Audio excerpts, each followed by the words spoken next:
Hey, what's up, everybody? Welcome to another edition of Wade Watches. I'm Wade.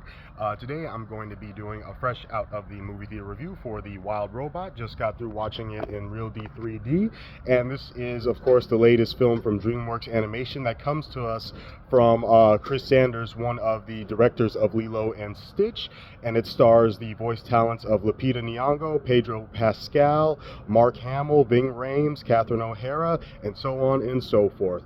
And this is one of those very incredibly rare instances for me where I decided my sole reason for coming to the movies to see this today was the amazing hype that the Wild Robot is getting so far. I believe it is currently number one at the box office right now, and everybody who has seen it is raving about it, how it's the best animated movie of this year and one of DreamWorks' best in a while. And I have to say, I agree with both of those opinions. This was definitely a pleasant surprise. I was a bit concerned when it started off, and of course, no spoilers are safe for me, but let's just say when it started off, it did kind of strike me initially, that is, like, literally like the first 3 minutes, because this, of course, being an animated feature film, still geared towards kids, is not the longest movie in the world. It's I believe an hour and 47 minutes. So those first 3 minutes were kind of rocky to me. I was thinking to myself, okay, so this is just another, gonna be another like silly, wacky, what DreamWorks has been doing with recent years with films like Trolls and Captain Underpants, where it might have a little message in there, but it's mainly gonna be wacky and silly and for the kids. Because when it starts off, it's definitely that whole fish out of water, you can call it, story, because obviously it's a robot who finds herself in nature, and robots aren't meant to interact with wild animals. Here we go.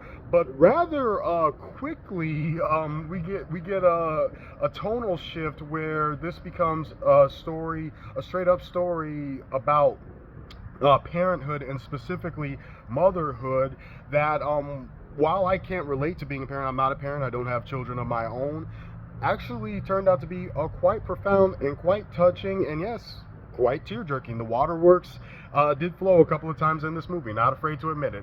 It happened. So yeah, this turned out to be a pleasant surprise in many different ways. I wouldn't go so far as to call it, super exceptional, but stay tuned till the end of this review. It's not super exceptional because the one thing that I kind of felt was somewhat lacking was, the threat.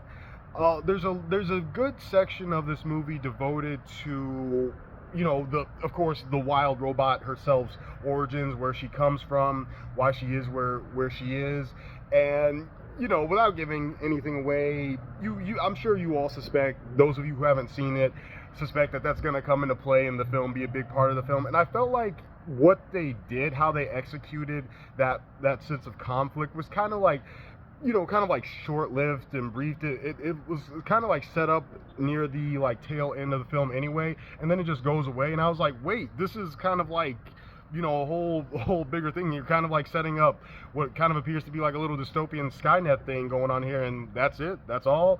So that kind of left me hanging a little bit. But other than that, this was still a solid watch from start to finish, and I can kind of understand why they went in that direction, where they didn't make that big of a deal over like this big bad threat, because ultimately this is really just a parenthood story, pretty much from start to finish. With, and also kind of a story about, kind of like bonding, community. It is definitely one of those films where, that tells people to coexist despite their backgrounds, which, I mean, that's always a good message no matter where you hear it. So I didn't mind that, and I didn't feel like it really beat me over the head, because there's all sorts of different animals on this island and in this story anyway. So I mean, for the story, for the film, it made sense. But that's definitely, a huge part of this as well. Coexist, get along, don't always go by what you were programmed to do or what you're raised to do. You get it, all that good stuff.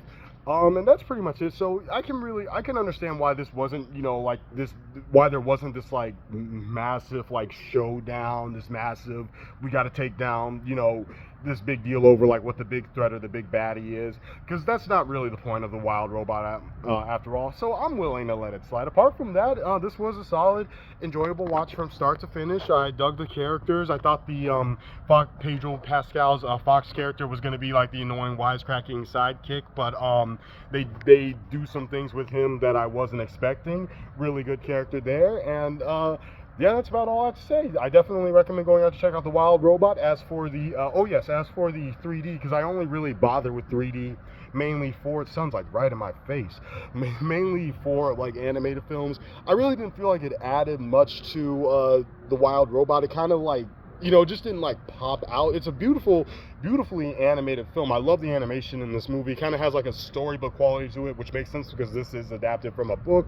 But I really didn't feel like the 3D, like, you know, made the colors pop out, at least not in my opinion. It could have been the projection of this theater, who knows, just didn't do anything for me. So I'd say you can skip the 3D, like see it in a regular theater, see it in IMAX, but don't worry about the 3D, in my personal opinion.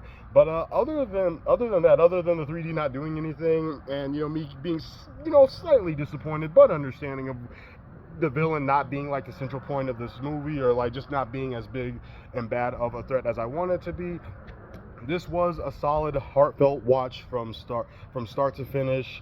That that actually got some tears out of me, and I almost stopped myself there. Mostly from start to finish, because again, the beginning I was kind of like, okay, this is just going to be zany, but quickly after that, it really was a heartfelt story from start to finish. I thoroughly enjoyed this one, and wrapping it up, I'm going to go ahead and give the Wild Robot a 9 out of 10. Really good animated movie. Another solid animated movie in 2024, featuring robots as the protagonists. I guess robots and animation go hand in hand together, because they made another great one. And yeah, go check it out if you haven't seen it already. This has been another edition of Wade Watches, and I will see you all next time. Peace.